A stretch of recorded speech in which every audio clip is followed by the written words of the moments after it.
நீங்க சாப்பிட்டுட்டு அப்புறம் நான் உன்னை ஸ்கூலுக்கு ரெடி பண்ணுவேனா? கிளம்பி ஒழுங்கா ஸ்கூலுக்கு போகணும், சரியா? சரிம்மா. Good girl.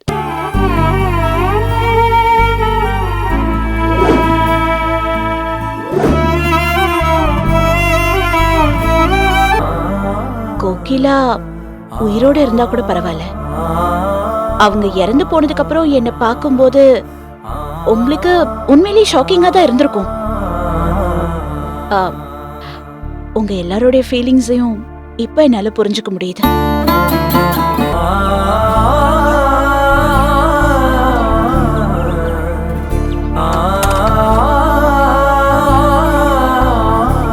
ஒரு அம்மாவா உங்க கஷ்டம் எனக்கு புரியுது.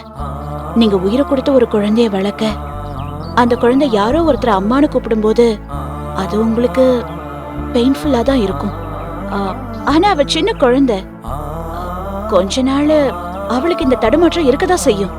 அதுக்கப்புறமா அவளே அதை புரிஞ்சுக்குவா. அது வரைக்கும் அவளையும் என்னையும் நீங்க கொஞ்சம் பொறுத்து போகணும்.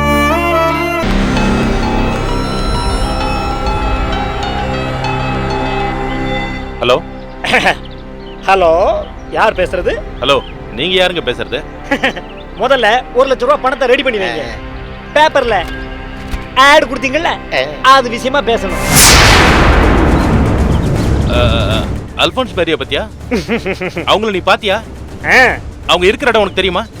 அவங்கள நாங்க பார்த்தாச்சு. அவங்க இருக்கிற இடமும் எங்களுக்கு தெரியும். எங்க இருக்காங்க? எந்த ஊர்ல இருக்காங்க? அவங்க எந்த ஊர்ல இருக்கிறாங்கன்னு வேணா சொல்றேன். ஆனா எங்க இருக்காங்கன்னு நாங்க சொல்ல மாட்டோமே. பொண்ணு சென்னையில தாங்க இருக்காங்க. நீங்க உடனே கிளம்பி வாங்க. பொண்ணு இருக்கிற இடத்துக்கே நாங்க உங்களை கூட்டிட்டு போறோம். ஏய், நீ ஒன்னும் பொய்யான தகவல் சொல்லல, என்ன ஏமாத்தல? என்னங்க நீங்க இப்படி சொல்லிட்டீங்க?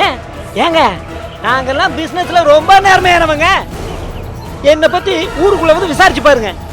சொன்ன நாக்கு சொன்ன வாக்கு தவற மாட்டோங்க. சரி, நான் இப்பவே சென்னை கிளம்பி வரேன். அங்க வந்து உங்களை எந்த இடத்துல பாக்குறது? நீங்க முதல்ல கிளம்பி வாங்க. என் பார்ட்னர் ஒருத்தர் இருக்கான். அவங்கிட்ட டிஸ்கஷன் பண்ணிட்டு எங்க எப்ப எப்படி சந்திக்கலாம்னு நான் சொல்றேன். சரி, போன் ஆஃப் பண்ணாம சார்ஜ்லயே வை. ஓகே? எங்கப்பா இருக்கா? பத்திரமா இருக்காளா? சென்னையில இருக்கான்னு தகவல் வந்திருக்கா ஆண்டி. எக்ஸாக்ட்டா எந்த இடத்துல இருக்கான்னு சொல்லல. தகவல் சொன்னவங்க நாம நேரா போயிடுவோமோன்னு பயந்து அட்ரஸ் சொல்ல மாட்டேங்கிறாங்க. ஆனா அவ கண்டிப்பா ஒரு வீட்ல இருக்கிறத பார்த்ததா சொன்னாங்க. பீட்டர் ஆண்டி, எவ்வளவு பணம் வேணும்னாலும் எடுத்துட்டு போ. லட்சம் ரூபான்னு இல்ல, இன்னும் அதிகமா கூட அவங்களுக்கு கொடுங்க. நமக்கு நம்ம பொண்ணு கிடைச்சா போதும். கண்டிப்பா ஆண்டி, அதை நாங்க பாத்துக்கிறோம். போயிட்டு வரோம் ஆண்டி. வாங்க. என் கொக்கு, இந்த பொண்ணை பாத்தியா? டேய் கீரி, இது நம்ம பேக் திருட முயற்சி பண்ணுமே அந்த பொண்ணு தானே இது? ஆமாண்டா. இங்க பாரு,